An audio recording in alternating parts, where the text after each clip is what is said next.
What's up? This is Andy V. Gallion of The Devil in California and Death Angel, and you're listening to Focused on Metal. Turn it up!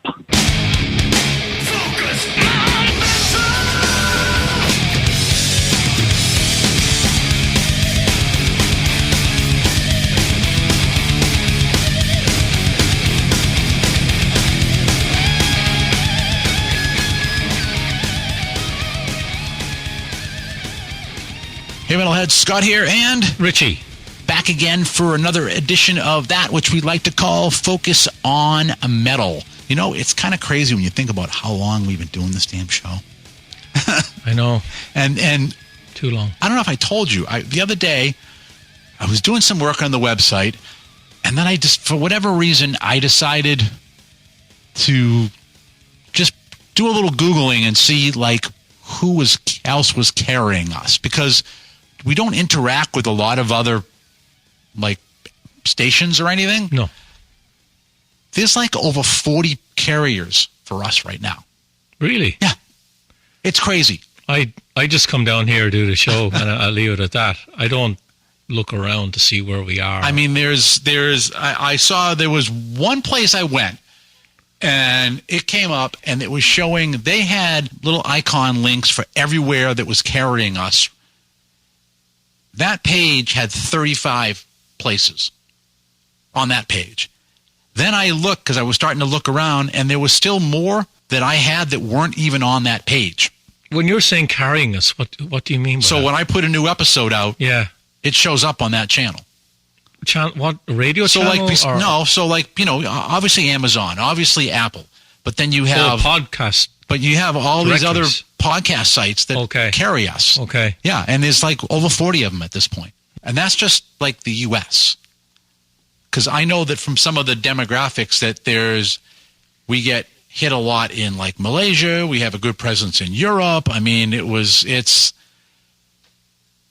like, oh, okay. Guess maybe I have to start paying attention. Nice. I know at least one of them, we're like in the top 2%. Are we? Yeah. Our ramblings? And it's like, yeah, it's crazy. But anyways, we're back again this week to ramble some more. Yes, we are.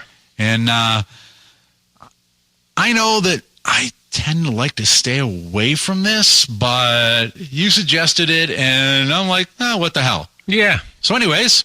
I want to ask you, what were your favorite albums of 2023? Off the top of your head, can you think of any? So I'm guilty of getting so many things in that I can't digest everything, which is funny because I just talked about that a couple weeks ago with consuming music. I can definitely say that that new Primal Fear, put that on, and hooks, choruses, all of that, like, just sunk into my brain. So walked away just repeating those over and over again. That was definitely one that I was really happy that it came out, but it clicked with me. And I was really happy with that one. That was a definite. I think the new Joel Hoekstra one, Circle of Life. That was a good record. Another one too that hooked me in, and I played that quite a bit. It's probably still, the CD is probably still out over there, as is Paul Gilbert's Dio album. That's probably still out over there as well. Those definitely really got into my brain, and I played those quite a bit. And then there were others, but I think probably even by virtue of the fact that they're still sitting out, those were ones that I was really liking. And it might still be, if it's not over there, it's probably up there, would be Robin's album as well, which was really, really good. Rob McCauley's Alive. Yeah, and so that I played that quite a bit too.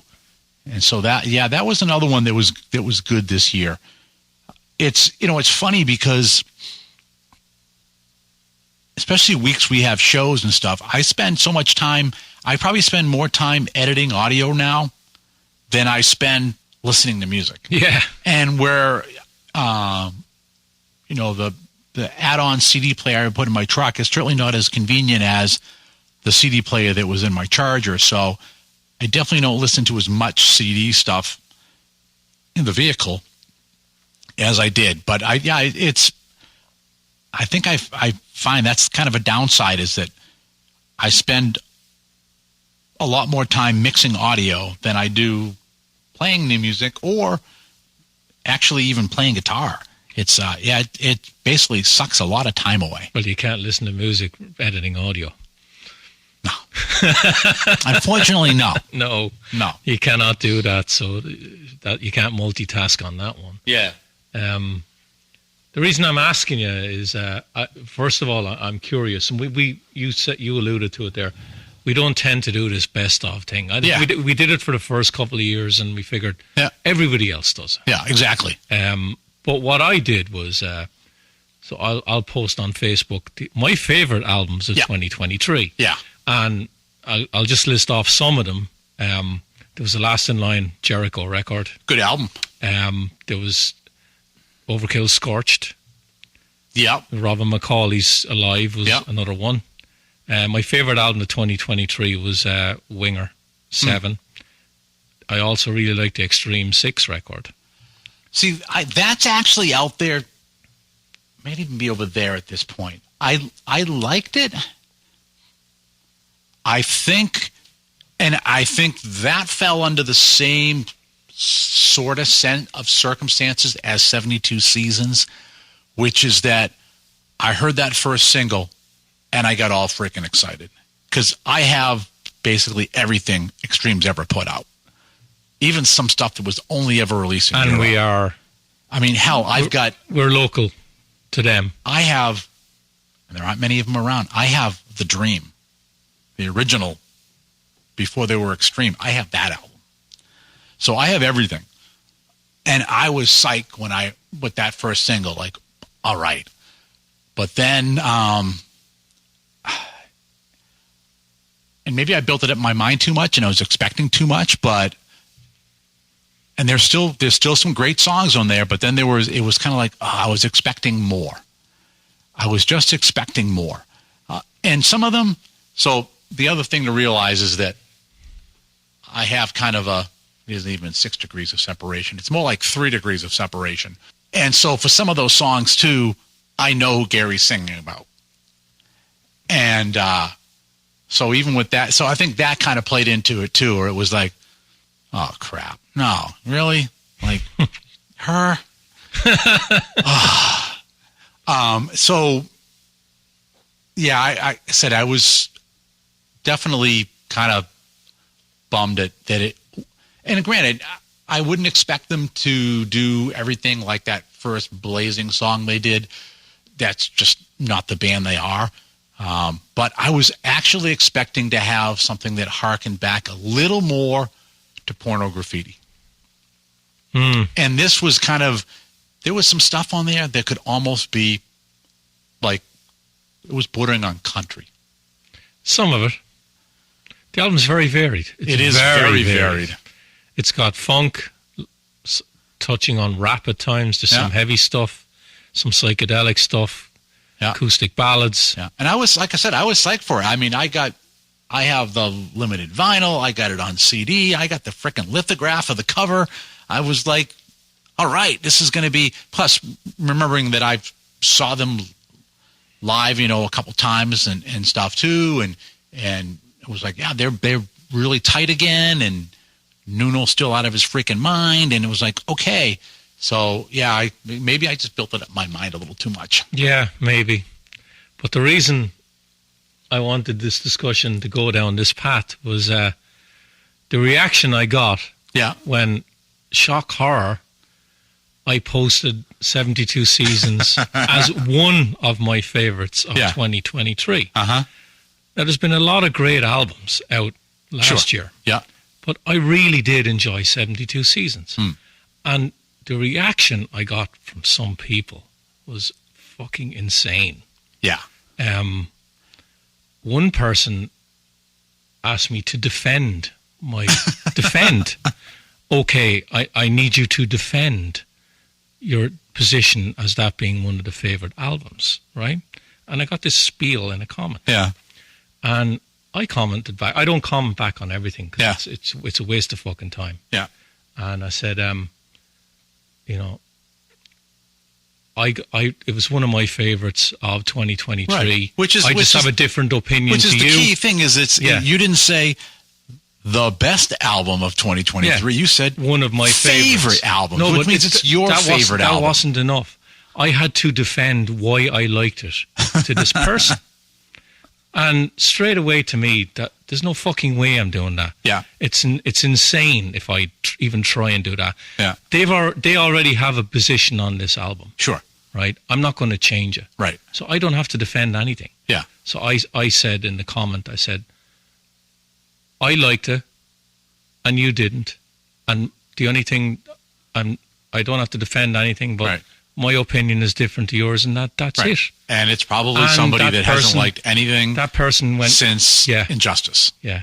And that person went fucking insane. And I had some people, actually a lot of people, actually back me up by saying that it's just his opinion. Get over yourself. Exactly. It isn't saying best, it's saying your favorite. This person just would not let it go. No, some people have too much freedom.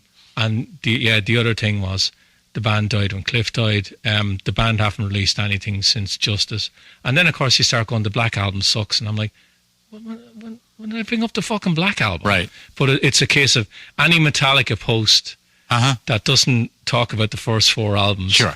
They just goes, the Black Album sucks on any fucking social media site, anything about Metallica. Yeah. How can you and then you get, really, this fucking page is a fucking waste of time. And I'm like, what? I liked an album and you didn't, and now I'm not going to listen to you anymore. I'm like, okay go. Fine. Have fun. I'm like, I don't want to fucking ever meet you. Yeah. I'm like, I remember the days where it'd be like me and you now. You go out with your friends, you'd have a few beers, you'd shoot the shit, and you'd have a discussion or even an argument about what bands you liked and what bands you didn't like, and you left it at that. And now it's just so easy for someone to go on and just be negative. And it's the same trend with all the comments. Yeah. It's always, they sucked after Justice. Yeah. They sucked after when Cliff died. Dave Mustaine made Metallica. That was another one, and I'm like, what the? Or the other one that keeps cropping up is Megadeth are better. That always seems to crop up somewhere on any comment about Metallica. Yeah, and I'm like, who brought in Megadeth? Yeah, I didn't mention anything about fucking Megadeth. And then of course they bring it up and they start listing off all the albums that the Megadeth albums are better, and I'm like, I just said I like 72 Seasons. Right. That's all I said. Right. And of course it's like, I'm going to take what you said and I'm just going to go with my narrative every time on any site, in any comment that's on that, any Metallica. Yeah. The Black Album always comes up. Bob Rock Room Metallica. that always comes up. Load sucks. And, Lars is a shit drummer. And it's the same comments all the time. And I stopped reading them. Yeah. After a while, I'm all I said was, I really like this record. Yeah. And people just attack you for liking something. And I'm like, what is wrong with you? I like it and you don't. And here's the other thing. I never said in the post that I don't love Kill 'Em All, Master of Puppets, Justice, and sure. Red Lightning. Right? Those albums are always going to mean more to me with Metallica. Yeah. Than anything they bring out now. Yeah. That doesn't mean I can't fucking really like what they bring out now. Correct. You go. But that's what some people think. You look at it and say, oh, wow, you know what? I'm happy that they did it. Yeah. Okay. But I kind of like this. Some people think that because I picked that as my favorite album of 2023. Yeah. You must think that that's better than the first 4 or whatever. I'm like, no. But I don't have to say that. I'm just talking about that album being one of my favorites this year. I mean, really, go back and listen to episode 300 and 301, where we basically praise Master of Puppets up and down. We had Fleming Rasmussen on. Exactly. And we had, was it Andy Galian from Death Angel? Yeah. So we had him talk, because he knew the Metallica guys. So it's not like... And we had the producer on. It's not like you ignore past stuff. I mean, we've literally done shows on it. We've talked hours about this stuff. And even that, we didn't say... That's the best. It was a, hey, we really like that album. That's all it is. It isn't saying who's best, what's best. It's you happen to like it. Yeah. You can, and you know what? Everybody can like something different. Yeah. But you don't have to get personal with someone. Yeah. Yeah, and a lot of people were respectful. Yeah. Disagree. I don't have any issue with anybody disagreeing with me about anything, because I even said it in one of the comments. I said, look, I will never shit on anyone else if they like something that I don't. Yeah. Because I understand. I'm listening to metal now since '86, and I have a couple of close friends, right? Yeah. We don't all like the same stuff. Sure. Right? Yeah. That's what makes metal great. Yeah. Right? Someone put a comment in on a Metallica post I did a while ago, and I think they summed it up for me really, really well. They said that if I'm in the mood to listen to Load, I'll listen to Load and get something out of it. Yeah. And then another day, I won't be in the mood to listen to Load. I'll listen to Master of Puppets. Yeah. And I'll get something out of it. Yeah. And that I felt that was the way. And it's true. I mean, think about, like, Death Magnetic. So when Death Magnetic came out, and I think Jay and I did a show on this too, is I didn't like it. I really didn't like it. It just, because it didn't speak to me. It had nothing to do about, producer or after. It had nothing to do with any of that. It was just listening to it as a musician, and it didn't speak to me. But then a couple years later, I'm just driving around and I went, I popped it in. And whatever reason, that day, it was like, I heard something different. Clicked. And it wasn't going, oh, this is Metallica's fucking masterpiece. It was just, I kind of do like this album. Okay. And it, again, I didn't put it on the pantheon of great albums. It was just, okay, I like that. That's all. Yeah. It's that simple. But people have this opinion of the band that started years ago. Yeah. And it doesn't matter how good the music is now. They feel that they have to say it's shit. Yeah. To be consistent. Yeah. This is what I believe this with some of the people. They sold out on the Black Album, so everything they've done from now until then is shit. Yeah. And there are other people out there that, there's some of the Load that I like and some that I don't like. Yeah. Right? I'm not a huge fan of Saint Anger. Oh, God. Right? Yeah. But there's people that love that album, but I don't go after them and say, how the fuck can you like that? Defend yourself. Although I think everybody hates Lulu. I hope they do. Oh, yeah. Lulu. I'm sure there must be somebody who likes it. Yeah. But again, you know what I think about, though, too, is that it must suck to be so narrow in your opinion of what's good or acceptable that you probably can't even intake anything else.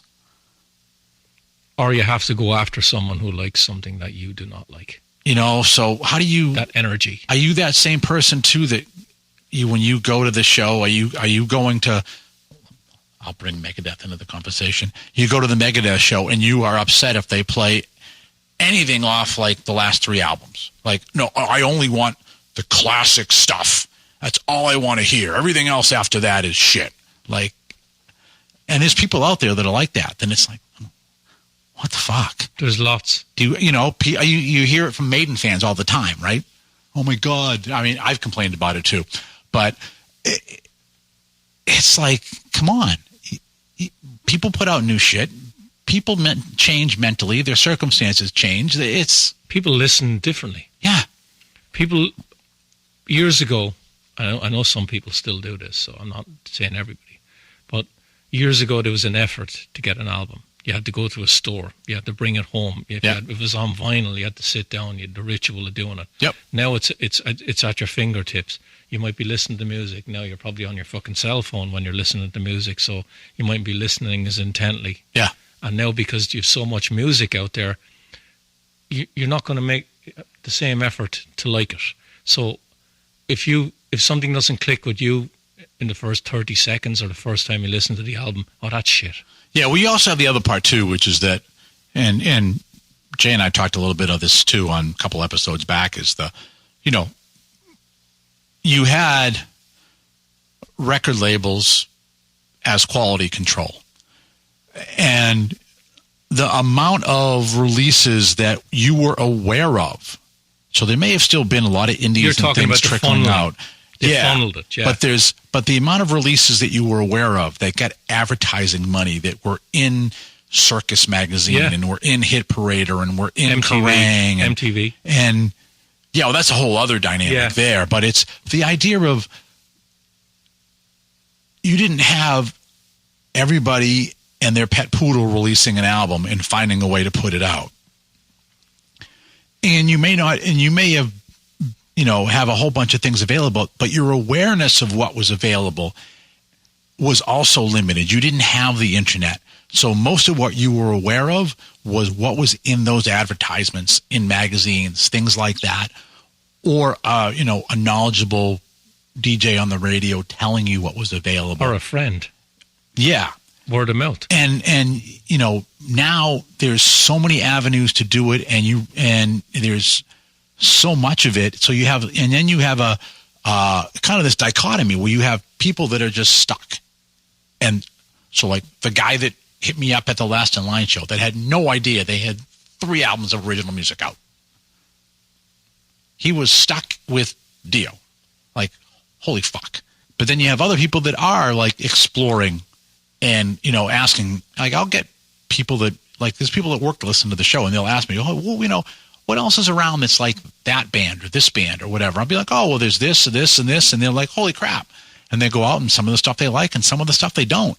But like you said, there's so much available now and it's so easy. It's disposable. And so you don't listen as much. But then the other part of it is the Jackass U experience, where you get people that are just stuck with what it is, and they don't want to move, they don't want to discover, they don't want to experience. They just like, that's it. I'm done. Defend yourself. Yeah, and it's no, you don't have to. I don't want to. Yeah, it's a waste of effort on my part, and it's kind of sad on your part that you're asking me. I mean, it's almost like saying, like, well, defend why it is that you love your wife and not that other girl over there. Like, well, because that you do. Period. That's all there is to it. That's what you feel is right for you. Mm-hmm. And that's all that matters. Yeah. And of course, the other one, we'll go a little bit deeper into this now. It's not to do with an album that came out last year, but it's a musician. Oh boy. If you bring up Sammy Hagar with Van Halen, right, the Rot fans go fucking apeshit. With them, you have to like Rot. You can't like Rot and Hagar. Yeah. Like that's like a big no-no. Yeah. But oh my God, like some of the people in the comments, it's like, what? Really? Oh, I know, it's amazing. It's actually more vehement than it is with the whole, is it what's better, Black Sabbath with Dio or Black Sabbath with Ozzy? I mean, it's more vehement than that. Oh yeah. Never mind Tony Martin. Oh no, but you see, the thing about Dio is, I think Dio is maybe this is the wrong choice of word, but he's respected more. I think people just don't like Hagar, because they think he took over the band. They went in a different direction, and the lyrics became a little bit more poppy. It did, and they just fucking hate it. The thing is, though, with all of that, whether you like which version you like or whatever, when it comes to Van Halen was not going to do anything that Eddie and Alex didn't want to do. Especially Eddie. Yes. But the two of them together, that was, those brothers were a force of nature. And you're right. I mean, look at, some of the other things that happened even when Dave was in the band, that, but So to think that Sammy was coming in and he was going to control the band and make them do something different that they didn't want to do is bullshit. Eddie's not going to do anything he doesn't want to do. He wanted to do it, and he got Hagar. And it was, it worked. And if you think about some of the people that he was exploring before Hagar popped in the picture, Patti Smythe. Yeah. Obviously, Eddie was exploring other kind of sonic things he wanted to do, and he was continuing to do that. He got into keyboards. Yeah. Heavily into keyboards. Yeah, which, he started as being a classical pianist, right? So, he was always just trying to experiment and see where he wanted to go and stuff. And, I think some people may point out, well, different kind of truth. You get Dave back and you kind of have the old sound. And it's like, well, yes, but time out. Let's not everything on that album, but there's a large chunk of that album that is created from demos of songs they did in the 70s. Back in the 70s. Yeah. So it's like, yep, it did go back to that thing, but a lot of it is a rehash. Yeah. But the vitriol. Oh my God. Yeah. I'd have to put Metallica 1, Hagar at being in Van Halen 1A with the vitriol in the comments. Yeah. Yeah. It's just people just won't let it go. And the other one, this is really, it's more of a recent one. Sykes and Whitesnake. Yeah. You bring up Whitesnake, and there's some people just won't let it go with Sykes. No matter which album I bring up. Yeah. Oh, doesn't exist. Sykes wrote all their best songs. He's not on it. They've only one album. And that's their best album, and that's all he plays anyway, so the rest of them don't count. Even if the fact that some of that stuff that's on 87 was written like even back on like Saints and Sinners and stuff. Yeah. It doesn't matter. It's irrelevant. It's Sykes. Sykes made Coverdale.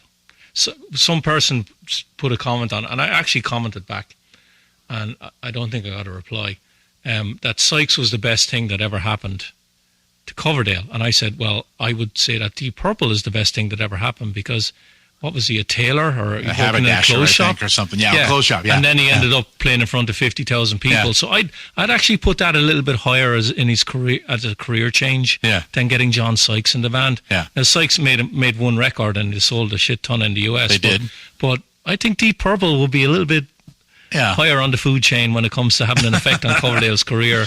Yeah, because he would have been. He was a nobody. Yeah, and Deep Purple gave him a name to form Whitesnake, and then it went from there. But the Sykes honks. Oh my God!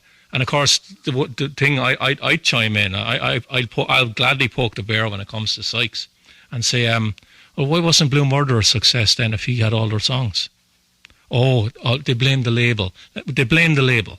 We'll blame Bob Rock. I'm like, okay, so they'll give Sykes all the credit for the 87 record. Yeah. And none of the blame for Blue Murder. Right now, what? I was like, really? Okay, so that's where you're going with this. I'm like, okay. So, of course, I brought up... And why isn't there any more Blue Murder albums? Well, out of Carmine's mouth. Yeah. We can't get John out of the house. Can't get him out of the house. He's living off the fucking royalties from the 87 record. Yeah. But the other post I put up was... I don't know. And why didn't Tigers of Pangtang take off like a motherfucker when John Sykes was in the band? Explain me that one. I don't know whether you're aware. He's a great player. Yeah. But, and why was he only on one Thin Lizzy album? Yeah. I'm confused. Well, that was brought up as well. But I think the Lizzy thing was, Phil and Scott were out of their fucking mind. Yeah, no, you're right. They pushed it as a farewell tour, and they were so out of it, they went along with it. With that one. I know. Yeah. But, of course, I posted a picture of in '94 Whitesnake went out on a greatest hits tour, and Warren DeMartini was the guitar player. So it was Warren and Adrian Vandenberg, Rudy, Denny Carmassi, who had played on Coverdale Page, and Coverdale, and I can't remember the name of the keyboard player. And I said that I wish Warren DeMartini or this lineup had written an album and recorded an album. And of course the usual comments, why bother, Sykes isn't there? I'm like, fucking hell, let it go, will it? Let it go. He was let go in fucking 86 or something like that, and you're still on about that. And I'm pretty sure that our buddy Doug Aldrich wrote some pretty good songs with David Coverdale. Oh, that was another one. It's not his. That's another one that came up. No, I posted about Doug and no, it was and Reb, and yeah. And you got to realize too that 87 album. And granted, I won't take anything away from John. He's a great player, brilliant, and he's got really good sensibilities. And he's great live too. Even saw him when they did Lizzy. that Thin Lizzy thing. I saw him with the Thin Lizzy thing too. He did a great job. But you had that confluence of, you had that album with, we'll call it a new sound. It was a loud sound, right? It wasn't light and shade. It was in your face, right? It was the changeover to the beginning of the loudness wars. You also had MTV. So you had that perfect storm of all of that. And radio was playing what MTV was playing as well. And they were part of a big movement where all of a sudden they got lumped into all the hair bands as well. And it just took off from there. David's continued to put out great albums, but there is no more MTV. There is highly programmed radio that will not ever play a new Whitesnake song again, ever, period. It's not going to happen. So there is none of that underlying push that was there before. So it's just basically the people that love the band is the reason that David still puts out albums. It's that simple. And he doesn't have shit players. Reb is not a shit player. Joe Hoekstra is not a shit player. He's never had shit players. Yeah. You look at the Bernie guitarists. Was not a shit player. He's had Steve Vai, and the post I put up, I believe it was Christmas Day. I said on whatever, I think it was 2002, that Coverdale announced his new lineup of Whitesnake that had it was Reb, Doug Aldrich, it was Tommy Aldridge, Marco Mendoza, and I think it was Timothy Drury. And of course, it started. No Sykes, waste of time. And I'm like, what the fuck's wrong with you? And then of course people started chiming in saying, fucking Reb's a great guitar player. Yeah, but Sykes wrote all their best songs, all of them. You know, the usual fucking honk, right? And at this stage I was just laughing. Yeah, you know, the other tack that they took was Sykes wrote all the songs for 87. Coverdale didn't have a hand in writing any of them. I'm like, what? You serious? You know, Sykes was the only talent in that band. I'm like, Coverdale can't sing. And I'm like, what the fuck is wrong with you? He's only a garage singer. That's what one person said. David Coverdale is a garage, as you see over here, a garage singer who got lucky with John Sykes. His voice isn't as good now as it was, but none of ours are. But the predominance of people that bought the 87 album, hate to say it, they weren't doing it for John Sykes' guitar. They were doing it for Pretty Boy David. Mm. No, it had the songs. It did, but a lot of the songs too, like I said, Here I Go Again, Saints and Sinners album. It was 5 or 6 years old. Crying in the Rain was on Saints and Sinners, wasn't it? And granted, they were a little bit slower. They were dirgier and stuff. So so John helped to rearrange that for the American market.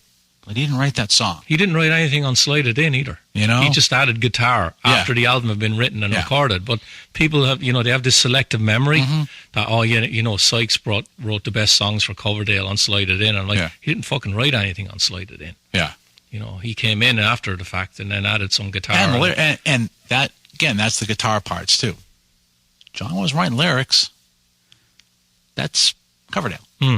That's his classic double entendre like lyrics. What was it Reb said to me? I was interviewing Reb and I asked him the difference between the way Kip approaches songwriting and Coverdale, and he said that Kip was very structured. He is, yeah. But he said with Coverdale, he comes out with these songs that you listen to him and it's like, oh, that sounds really kitschy, and then you're singing it in your fucking head for the next 3 days. Yeah, it just sticks. And yeah. Fucking hell, where the fuck did he come up with that? Yeah, and there's a guy too, and this is why he works so well with Doug. If he has a collaborator, Doug's been was a great collaborator with him. Like, stuff just clicks, and he starts coming out with these things. And if you're that bluesy player, which is, John was, that's what Doug is, that's what Joel is. He clicks in with that, and it matters. But is John the sole blessing to Whitesnake? Fuck no. Well, for some people, he's to be all and end all. Whitesnake have only one album.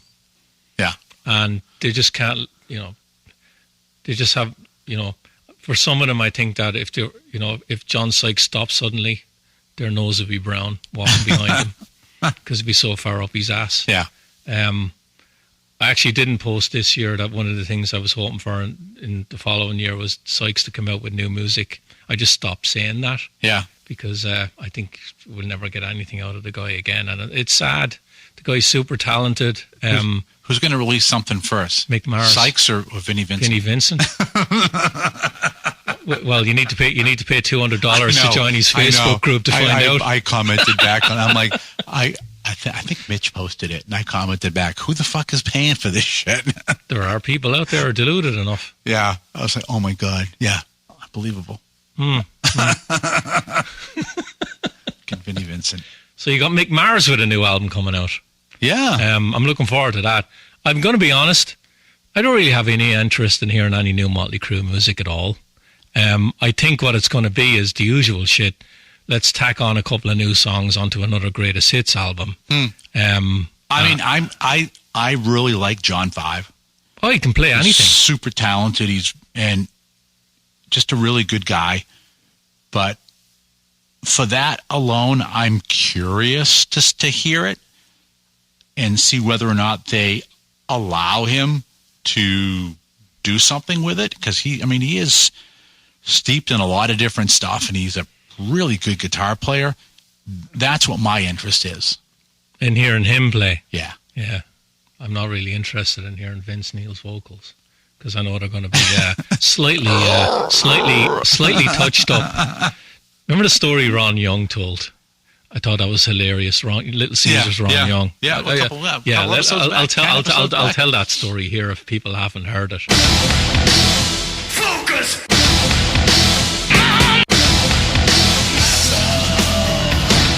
So Ron Young was doing the Little Caesar record in Little Mountain, and it was the album after Bob Rock had done Dr. Feelgood. Yeah.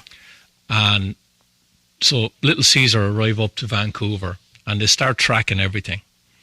And Ron told me that there was a reluctance from Bob Rock to start doing vocals. And this went on for a little bit, and eventually Ron decided, what, am I doing something wrong, or why isn't he trying to track some guide vocals or anything like that? So he said he went up to Bob Rock and he broached the subject of why aren't you trying to do any vocals? And he said that doing Dr. Feelgood with Vince Neil was such an arduous task that he was in a ways afraid to tackle vocals afterwards.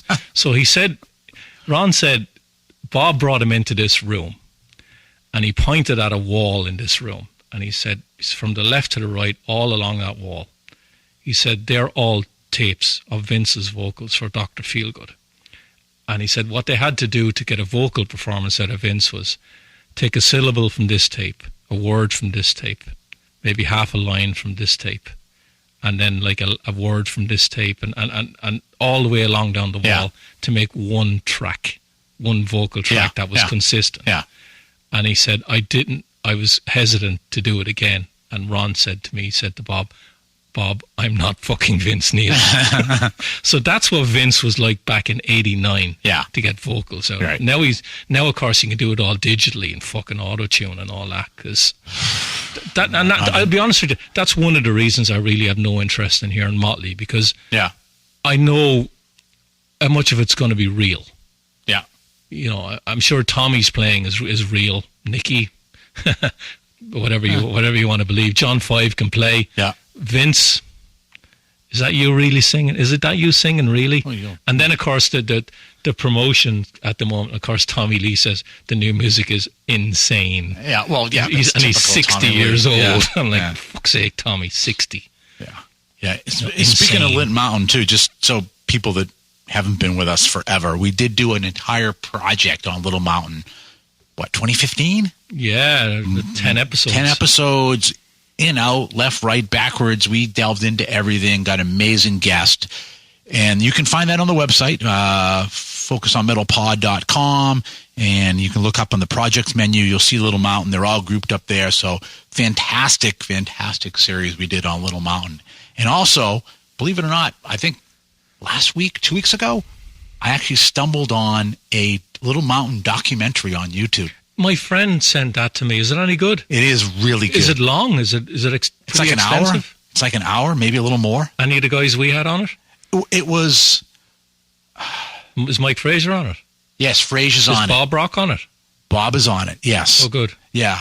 And they're at the studio. I mean, obviously it's not Little Mountain Sound anymore, but they're there. What's in there now? And it's not a studio. Is it? No, it's not a studio. It's a studio again. But they go out to the loading bay. They explain how it was set up. Nice. They go to the back alley. They show the door. They talk about some of the different rooms. Any archive footage in it? Yes. Yeah, because it's good. It's good. I've seen some with Aerosmith. One of the yeah, it's funny because you see the pictures of Frage working on Aerosmith's album, and then you see him here, and it's like, oh yeah, we all got old. yeah. But it's really good. And if you remember, who was it? Was it Ron Ov? Somebody sent us Ron Vermeulen. Yes, sent us a whole bunch of pictures. Ron Vermeulen. And so the one with the guy sitting in the middle of all the tapes, that's on that show. Yeah, that's an awesome picture. So, so that might have been Dr. Feelgood doing the Vince's vocals. but yeah, check it out. But again, if you want to check that out, it's like I said, focusonmetalpod.com. Up on the top menu, you'll see one that says projects. Go down, you'll see among many of them that we've done, there's one for Little Mountain. And there's just a whole bunch of stuff, and we've got pretty much all the major folks that were there. It was one of the first times we actually got Bob Rock, who does almost nothing for podcasts, came on and was awesome with us. I think he was in the car going to a cult session, I think. But yeah, it's a great project. Take a listen to it. As you do with Bob. Yeah. So I got nothing else. That's it from me. All right, well, for me too. So with that, that's it. There ain't no more. Stick a fork in it. This puppy is done. So for myself and Richie, have yourselves a great metal week. And until we talk to you again, as always, remember, focus on metal. Everything else is insignificant.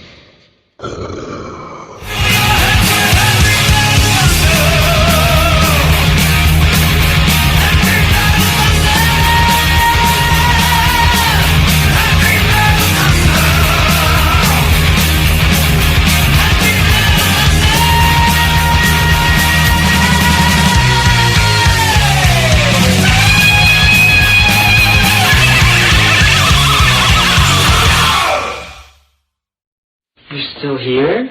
It's over. Go home.